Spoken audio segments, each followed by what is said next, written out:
Ny ambassadeur-ny Joshua no mandroso tokantanao indray amin'izao fotoana izao fampianarana lalana fa 6 ny fampianarantsika.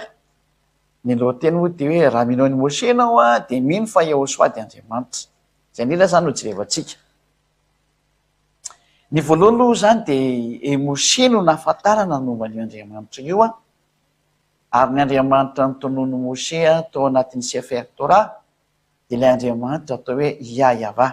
Ao anatin'ny Sefer Torah ny Jiosy misy an'izay ary efa nampianarina antsika tao anatin'ny fampianarana tany aloha tany azonareo arahana ny amin'ny chaîne Yahoshua TV eo amin'ny YouTube ny fampianarana rehetra izay efa lasa tany aloha tany dia azonareo jerevana tsara ary karoanao fa tena misy fampianarana be dia be any, misy lohateny daholo ny fampianarana ireny dia hojerevantsika mihitsy ny tamin'izay fotoan'izay fa nilaza io Moshe io. Aloha manintsika tsara fa zany Moshe zany dia tany amin'ny taona moins 1500 tanoany nisy azy. Izy zany ny mpaminany ela indrindra sady tranainy indrindra ary niresaka tamin'ny Yahweh voalohany indrindra amin'ny mampaminany azy sady voahiraka sady mpaminany izy no voahiraka izy hitondra ny zanak'Israely tamin'izany fotoana izany. Zany hoe tany amin'ny taona 500 taona tanoany taloha natongavan'ny l'an zéro. Zany hoe tsy misy mpaminany talohany mihitsy zany. Fizy ny isan'ny mpaminany ela sady voalohany indrindra niresaka tamin'io Andriamanitra ny Jiosy izay antsoina amin'ny anarana hoe Yahweh na hoe Yahweh. Ary io Yahweh io mihitsy no namoaka teny sy fanambarana hoe aza manana andriamanikafa fa tsy izay ihany. Ny ankoatran'ny Yahweh zany na hoe Yahweh dia tsisy izy daholo aloha ho any izay mino any Moshe. Tsy indriko tsara mihitsy hoe niza niza milaza fa mino any Moshe dia namoaka fanambarana io Moshe io fa ny Andriamanitra izay miaraka aminy. Ka raha mino any Moshe ianao dia tokony izay Andriamanitra ny koa ninonao fa tsy hamorona andriamanikafa ianao.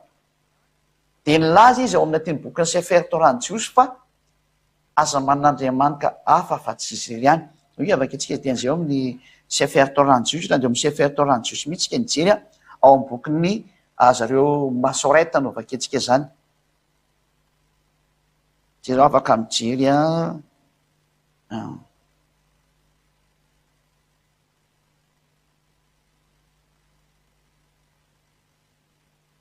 io izy Hébreu Masoretic Texte. Zany hoe Bibla Masorety zany io Bibla resantsika ity zany hoe zareo amin'ny teny Hébreu zany ny tena misy ato ny dikan'izay. Ilo hoe Hébreu Masoretic Texte. Zany hoe avy amin'ny teny Hébreu tranainy zany no vakintsika eto dia vakintsika ao amin'ny bokin'ny Exodus ny hoe Shemot. Bokin'ny Shemot zany Exodus chapitre 15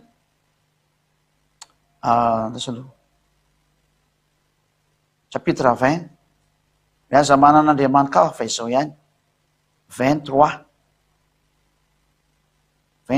Exodus 20 hoe Shemot chapitre 20 verset 3. Dia raha amin'ny teny Hébreu moa zany izy dia izao no voalazany ato ny 13 izao no voalazany amin'ny teny Hébreu zany ity zany teny Hébreu ity dia vakintsika amin'izay ny dikany teny Hébreu amin'ny famakinana azy. Nohieka Elohim Achirim Alpanaya. Zany ny voalazany zany inona ny dikan'izay teny izay araka ny teny ato dia ataontsika amin'ny teny ino moa? Ataontsika amin'ny teny anglisy. Vous shalt have no Elohim before me. Zany hoe aza manan'andriamanikafa mihitsy ianao na eo anoloko zany aza asian'andriamanitra hafa ntsony eo anoloko eo. Zay ny izay. Zany hoe aza asian'andriamanitra hafa mihitsy zany eo anoloko eo fa za rery ihany miaraka aminao ny dikan'izay. Aza asiana Andriamanitra mifanakaiky amiko eo na ataonao mifanindran-dalana amiko za rery ihany ny Andriamanitra anao. Zay zany le teny araka ny eo amin'ny teny gasy moa dia hoe aza manan'andriamanikafa afa-tsy izao rery ihany. Noge vahintsika indray le teny gasy mavakintsika koa le teny gasy na izany ary na amin'ny teny frantsay koa afaka mamaky daholo ny an-trano any Exodus 20:17 izao no voalaza hoe aza manan'andriamanikafa fa izao ihany. tsy mahazo man'andriamanitra afa-tsy zay ihany ianao zay nytenin'ny andriamanitra ny Mose. Raha ihany ny andriamanitra afaka miaraka aminao raha vao Mose ny nonao. Ary ny ankoatran'izay tsisy izy mihitsiny. Ary ny andriamanitra nyresahany Mose sy niraka tamin'ny Mose dia tia le antsonina amin'ny teny hoe Yahva ty araka le fanampianariko antsika ihany koa Yahva, Yahva. Exodosy 15:2 na hoe Shemot 15:2 sy ny 3. Io avakitsika izy io Shemot 15:2 sy ny 3 satria ao anatin'ny baiboly hébreu no makitsika an'le teny. Izy anaran'io andriamanitra io dia io izy io fa nampianariko antsika mi fa mamerina fotsiny ato io le Exodosy 15:2 amin'ny teny hébreu dia tia ny famakena azy mahatonga antsika malaky mamaky fa tsy ela be antsika naneo zany hoe Azif Zimrat Yahva Elihi Elishua ze Eli van veo elwe avi varum mino. Dia inona ny dikan'izay dia zao ny dikan'izay amin'ny teny anglisy no makitsika anazy is my strength. Ka anaran'io andriamanitra io zany dia zay tsy misy azo anivanao an'io anarana io fa no anarany amin'ny teny hébreu zay le nitonono Mose dia tsy azo novana andriamanitra hafa ntsony zay. Ary izy ny mpaminantany amin'ny taona 1500 tsy indriko mafy mihitsy hoe izy ny tany aloha indrindra ka zay mpaminanta teoriana zany tsisy marina zay teneniny. Satria tateoriana Mose daholo mazava be zany fa ny tany aloha tany no rahantsika dia Mose ny tany amin'ny taona 1500 ry manaiky an'izany daholo zao tontolo zao. Na ny manam-paiza na mpandinika na mpivavaka na mpitondra fivavahana dia miara-manaiky fa Mose ny tany aloha indrindra. Ka izy ny teny fa ny anaran'ny andriamanitra zay ny tompony dia no anarany. Tsy man'andriamanitra hafa ankoatran'izay mety atsotsonao any izy fo tany dia diso zay. Zay mahatonga amin'ny teny hoe ho an'zy rehetra minao Mose dia manaiky fa andriamanitra io Hosoa io. Zay moa mbola fampianarana ho jerevantsika rehefa avy eo. Is my strength and song sady hirako izy nirehireko sady heriko ny dikan'izany zany. And he's become my salvation. Ary izy dia tena famonjena ho ahy. He's my El, izy ny andriamanitro and I will prepare him an habitation. Dia anamboatra fitirana ho azy my fathers Elohim and I exalt him. Lay andriamanitra raiko zay ary dia ankalaza azy ao. Moa zany dikan'io raha miteny gasy zany. Ao amin'ny 9:7 levaka itsika le hitantsika teo izy ny teny Mose dia eto indray tsika hitan'le Yahva. Eto indray ilay hoe Yahva Ismail Sama Yahva Shmo. Dia ny hitantsika eto fi fa nampianarika ihany koa hoe ahoana famakina an'le Yod He Vav He dia Yahva no famakina anazy amin'ny teny jiosy satria fitantsika le atery ambony le Yod se Yahva famaky anazy dia midina atao ambany fotsika dia mety hoe Yahva io. Fa ny olona moa misy mamoromorona zavatra hafa dia ndao vakitsika amin'izay izy hoe ato moa diso le anarany Yahva izy eo manina voar. Any hoe Yahva dia lehilahy natokana hiady andriamanitra mpiady izy zany dikan'izany. Yahva izy his name Yahva no anarany. Ato moa nataony hoe Yahva efa tsy izy io satria Yahva mihitsy famakina azy hitantsika mazava be ty hoe Yahva io Yahva Shmo. Ka le Yahva moa zany tena tsindritsika mafy zany. Efa nampianarina tany aloha tany ka tsy iverintsika. Fa eto santsika dia mahita mihitsy hoe ny anaran'le andriamanitra koa zany raha amin'izao hevitra zao dia Yahva no anarany. Satria andriamanitra ny jiosy io. Ka zay nanononan'andriamanitra anazy tsy maintsy nanononantsika anazy koa mazava be le soratra aty hoe io izy io no anarany io zany io. Ka raha no anarany Yahva dia tsy azo novaina mihitsy io ka ataonao anarana hafa. Zay aloha zany dia efa mareko mihitsy hoe vao misy milaza fa manaiky amin'ny Mose dia tsy isy daholo zay andriamanitra antsonao raha vao tsy Yahva no antsonao Yahva. Fa raha vao miantso anarana hafa ianao dia efa diso iny. Raha tsy zany dia diso miteny hoe minao Mose ianao.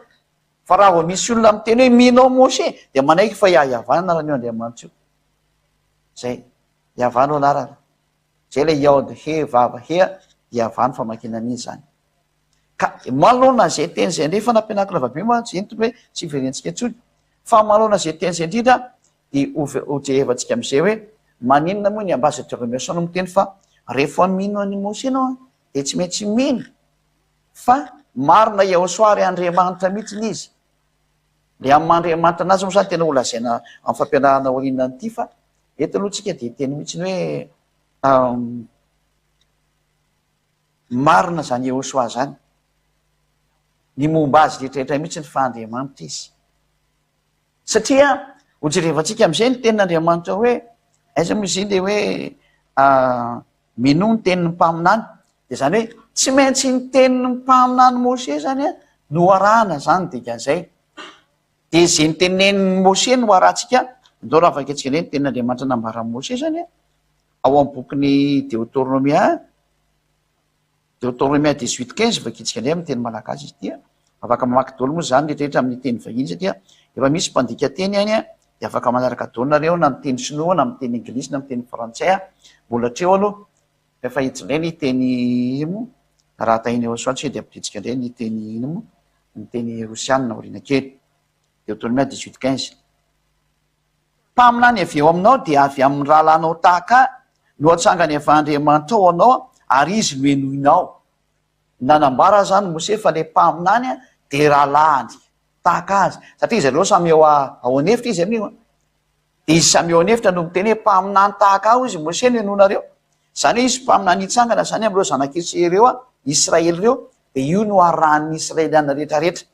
Zany hoe samy zareo samy eo ao anatin'io amin'ny désert io, satria zareo tao amin'ny désert tao amin'ny tendrombohitra Sinay zany, zay. Any fatriny Sinay zany zareo ka désert moa fatra io zany. Zany hoe eo zany a de milaza mihitsy ny tenin'ny mpaminany Mose hoe lay mpaminany ao Israel ihany no enonao. Zany hoe tsy mahazo mihaino mpaminany akoatrany ao Israel ianao zany. Tsy mahazo manao an'izay mihoatra an'izay mihitsy ianao zany. Raha vao tsy Israeliana zany no mpaminany enonao de tsy mety ozy ny tenin'ny Mose. Ary nanamafy mihitsy Mose fa satria matoa enona de le hitarika ny Israeliana. Le Israeliana amin'eo a any anefitra izy. Ary mihaino ny teny dada Iava amin'ny efitra io izy a, teo amin'ny tendrombohitra Sinay, de teo ny namoan'Andriamanitra hoe mpaminany Israeliana raha no enonao. Izy no enonao de izy no mitarika anao dikan'izay.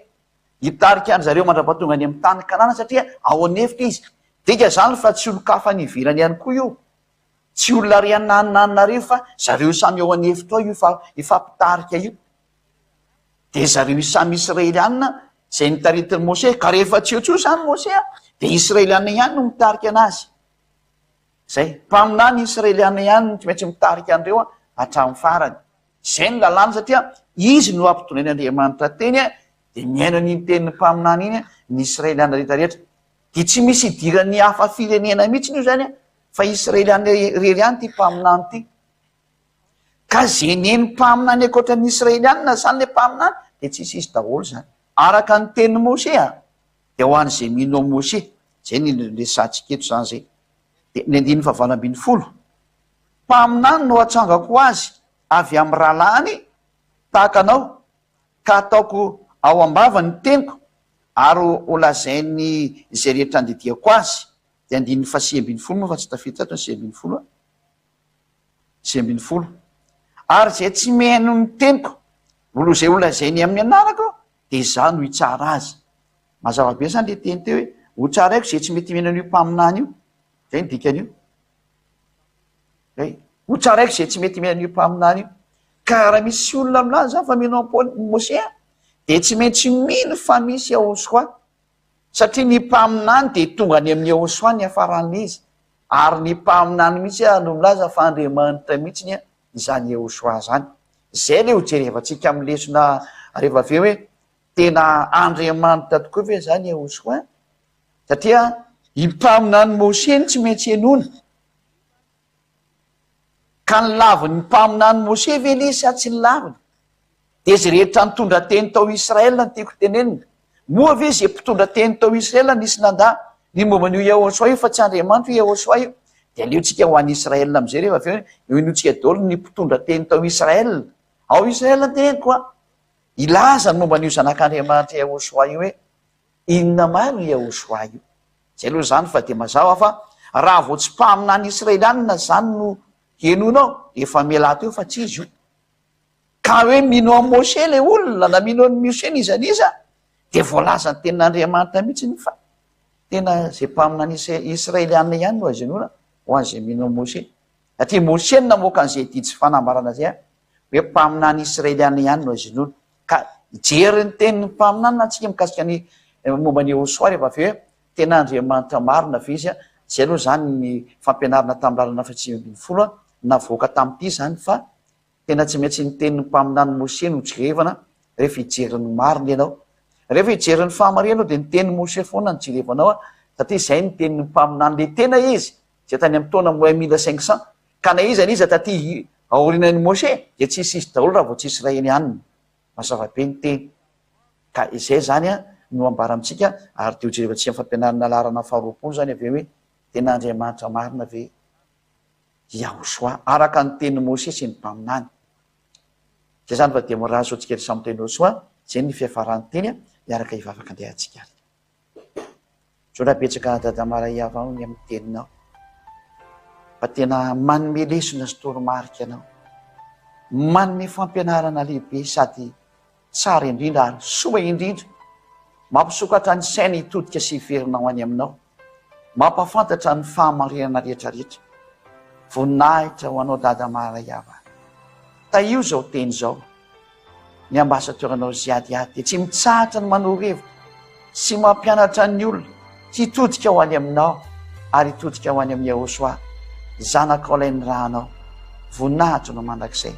Taio ny teny, taio ny fampianarana rehetra, hitondra soa an'izay miaina ary hitondra fibebana ao an'izay mandre, ampiverina azy ho any aminao dadamara dia iava dia mamaliva avaka hatrany.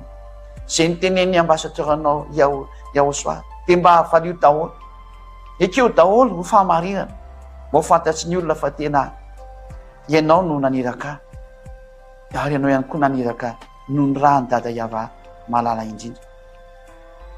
Voninahitra anao dadamara iava, voninahitra anao Yahosoa ary amin'ny aranao Yahosoa anao samy vavaka rehetra. Halleluja, amen. Izay indray ny fiafaran'ny fampianarantsika tamin'ny androany. Maraha sotsika rehetra samy teny Yahosoa ho amin'ny fitoizan'ny fampianarana indray rehefa feo. Feno matomboka.